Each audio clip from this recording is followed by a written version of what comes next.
Hi Physics A, this is Mr. Palmer. For our first lesson of the year, I wanted to review a couple concepts that should be familiar, but might be a bit new or clarifying some of the vocabulary terms that are floating around in your head. The basis for physics this year is going to be taking measurements. We want to make sure we do that accurately and with precision so that the numbers we have are able to be used in our calculations. Two words associated with this measurement is accuracy, or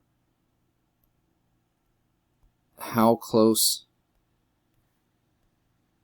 to the true value our measurement is. So in the diagram to the right, we have the bullseye of the dartboard. So we want to try to make sure that our measurements are going to be close to that true value. So here we have grouping close to the bullseye, so that is going to be high accuracy. These guys are also close to the bullseye, so it's high accuracy. These guys aren't, so it's low accuracy. These guys are all over the place, another low accuracy. Sometimes in physics, we don't know what the true value is. So accuracy is not always going to be a huge concern. Precision, however, is always something that we can be concerned about. Precision is how repeatable our measurement is.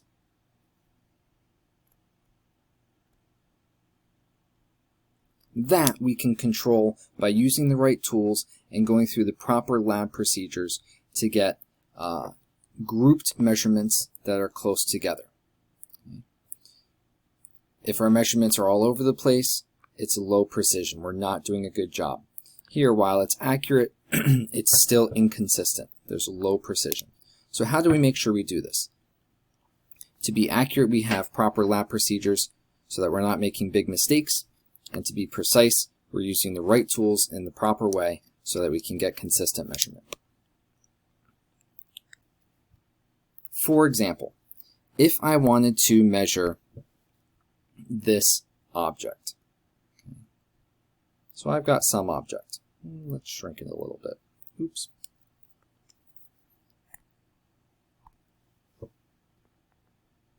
Alright, so there's an object. And what do I want to measure about it? I want to measure the length.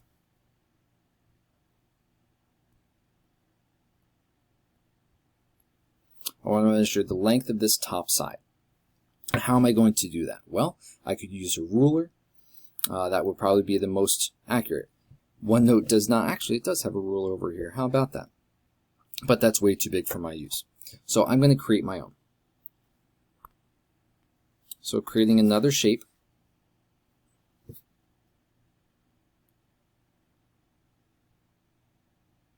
And I'll call that my meter stick. All right. So if that's my meter stick, you'll notice one interesting thing about it. Okay? It's only 1 meter. I have no markings on it like a normal ruler would be. Okay? So this meter stick is not very precise. If I wanted to measure this length, I would probably line up the edge here so that 0 lines up with 0. And then somewhere at this edge, I have to make an estimation. Okay? I'm either going to round down to 0 meters or up to 1 meter. And this would go to 1 meter. Now, because I can measure to the ones location, that means I can estimate to the next digit.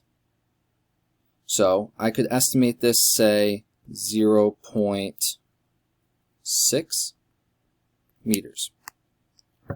Okay, that's an estimate because I can measure to the ones place with a 1 meter long meter stick. I can estimate to the next digit, decimal point, 0.6. All right, and that's going to be a strategy that we use throughout the year. When you're taking a measurement, you can estimate to the next decimal place. If my meter stick here were more accurate, I could get a more If my meter stick were more precise, I could get a more precise measurement with more decimal places. So let's create a more accurate meter stick.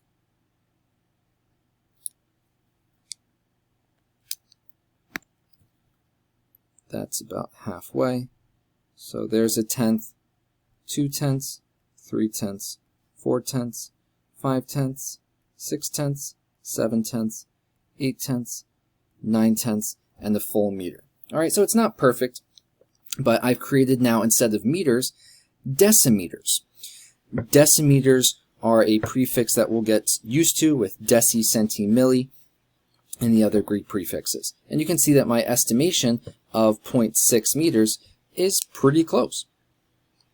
But because I now have a more precise measurement tool, instead of one blank meter stick, I've got decimeters marked, which means I can now estimate to the centimeter space, not just 0.06, but 0.6, but 0.63 meters. Because I can measure to the decimeters, I can estimate to the centimeters, the next decimal place. And if I were able to then break this up into 10 more marks, I'm not going to be that precise with my pen, right? So each of these 10 sections of decimeters gets broken into 10 sections of centimeters. I could get even more precise with my measurement, right? 0.632 or something like that, depending on what I measure. Most meter sticks are marked down to not only the centimeters, but down to the millimeters, so you can estimate to the next decimal place. But it depends on the measurement tool you have. How precise is your measurement tool allows how many significant figures you have in your measurement. So let's look at these two measurements and what I mean by SigFigs, because you probably saw this last year in chemistry, but this is where significant figures come from. Was your measurement tool not very precise, or was it more precise? Do you have more digits of measurement available, these significant figures? So let's go through these 4 rules of SigFigs.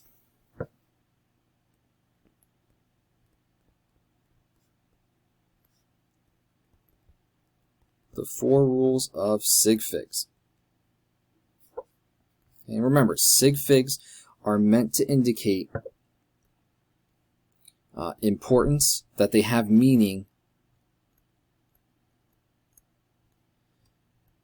in your measurement.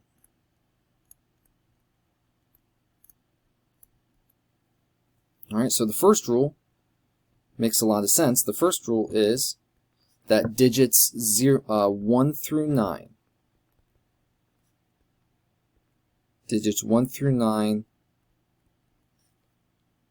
are always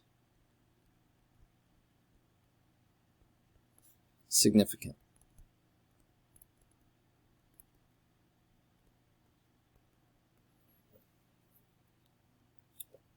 Those numbers always have meaning. I measured the length of this rectangle to be 0.6. That's very different than 0.7 or 0.4. Okay, that 6 has meaning. 1 through 9 always will. However, sometimes that leaves the digit 0. Sometimes 0 has meaning, sometimes it doesn't. Okay, so we have to clarify, when does that 0 have meaning? So the second rule is, if that 0 is sandwiched, that's a non-scientific term that Mr. Palmer uses. So sandwiched zeros that are located in between two significant digits, between two SigFigs, two SigFig digits,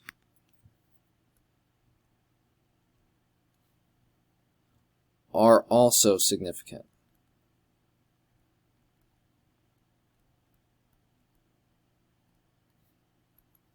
All right, what does that look like?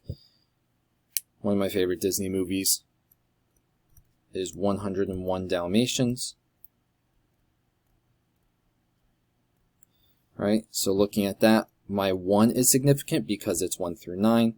This one is significant because it's 1 through 9.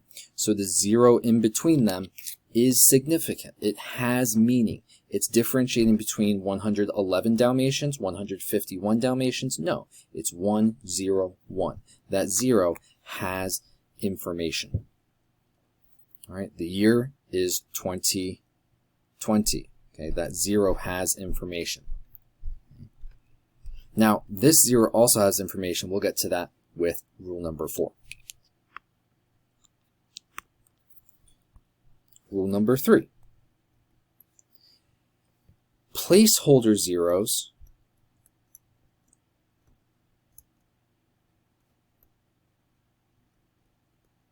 are not significant.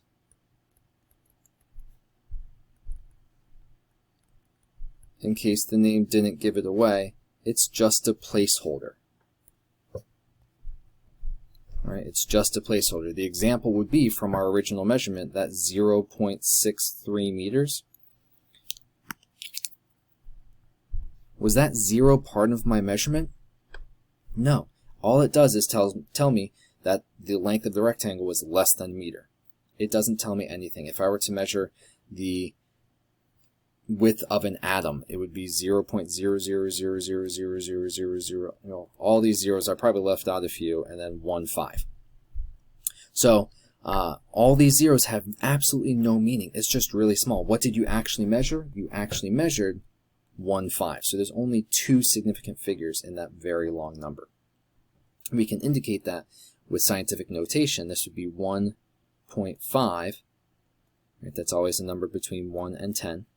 So there's only 1 digit outside the decimal place, and it's a significant digit, times 10 to the 1, 2, 3, 4, 5, 6, 7, 8, 9, 10, 11, times 10 to the negative 11. And I definitely left out a couple zeros. Atoms are much, much, much smaller than that.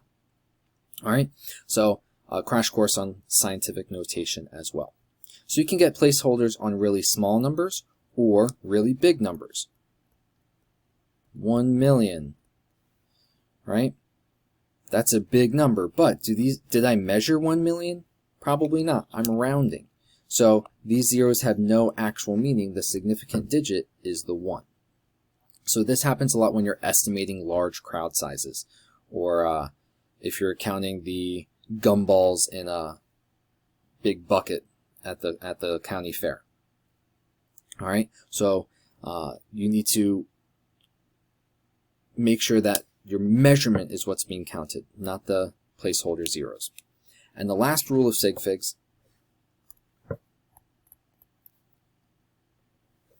is that zeros of precision. Remember where this came from. It came from our measurement. Our measurements want to be precise. So zeros of precision are significant.